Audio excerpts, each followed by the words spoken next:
In this edition of How to AcroSketch, we're going to look at how to use the seam tool along with a few use cases for why you might need an unbonded seam in your Acromat. After we've designed our custom shape, we're going to add a cutout. A few reasons you might need a cutout in your mat is, say for example you have a column or a workbench with a power supply that reaches all the way to the ceiling.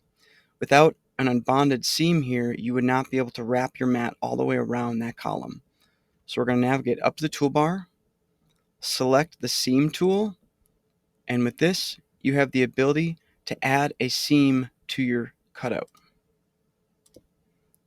And what this is, when we make the mat, we leave this section of the mat unbonded so you can easily wrap it around that column or that workbench.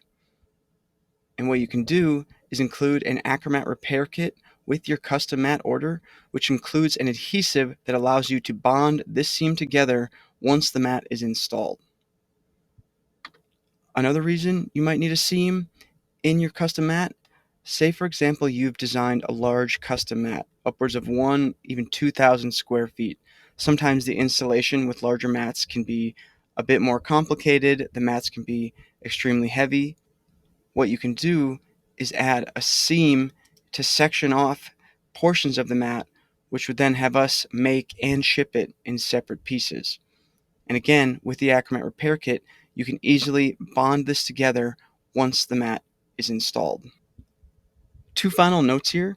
If you have a work area that is cleaned frequently where you need to move your mats, sometimes it makes sense to leave these areas unbonded so you can pick up and move your mats, not only to clean the mats, but to clean the work area around them. If you do decide to bond your seams together, the Acromat repair kit includes easy to follow instructions, including how to mix the adhesive and how to bond the seams together in a matter of minutes.